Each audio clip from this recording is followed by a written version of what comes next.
Now we'll discuss the rights of the wife in Islam.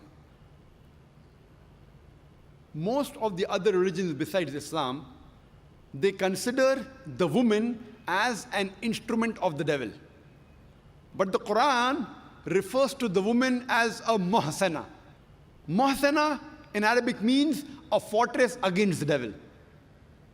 Because a pious woman who's on the straight path, she prevents the husband from deviating and going on the wrong track and keeps him on the Sirat al-Mustaqim. Therefore, she's called as muhsana, a fortress against the devil.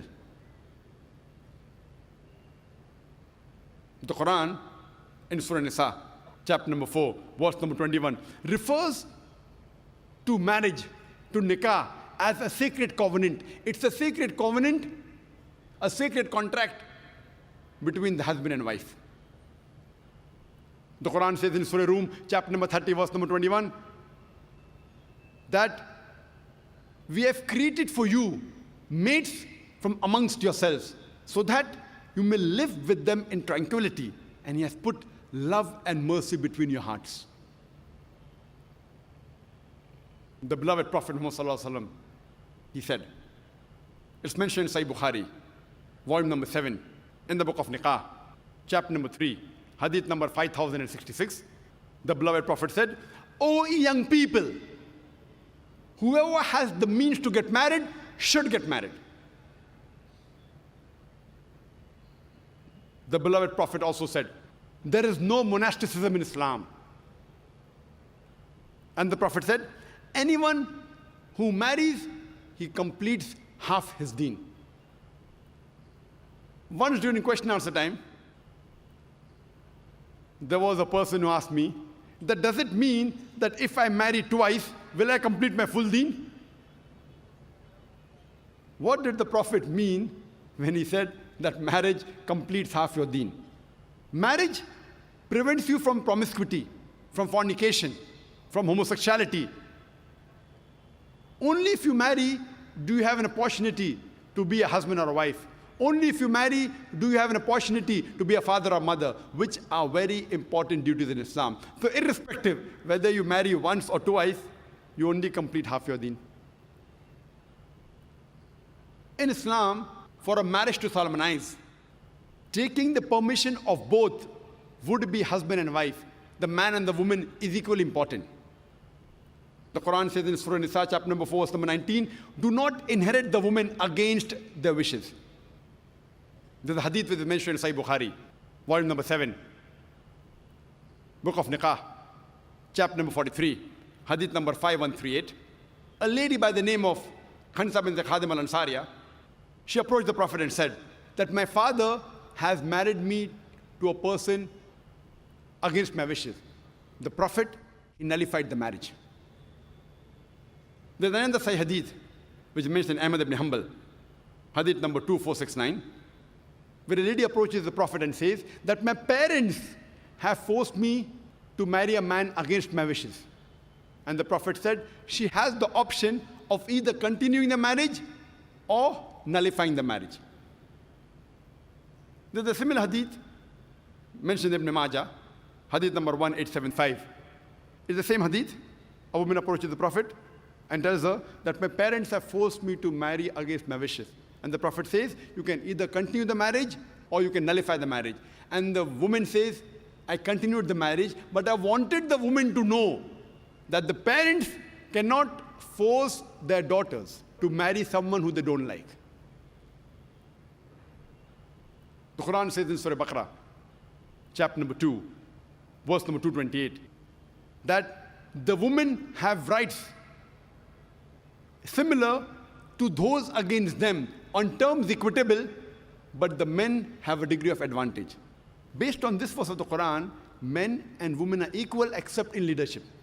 The Quran clearly says that the women have rights, those similar to them, on terms equitable, but the men have a degree of advantage. Now, many of the Muslims, they misunderstand this ending phrase that the men have a degree of advantage, and they think that men are superior. And they quote the verse of the Quran, "Ar-rijalu qawwamuna 'ala an-nisa." that the men are superior to the women. So Allah has said, the men have degree of advantage, the men are superior. What they're quoting is the verse of the Quran which was recited by a wonderful Qari from Surah Nisa, chapter number 4, verse number 34, which says, Ar-rijalu qawwamun 'ala nisa, that the men are the qawwam of the women. What is the meaning of the Arabic word qawwam? Qawwam comes from the root word aqama, which means to stand up for. How we have aqama before salah, we stand up for salah.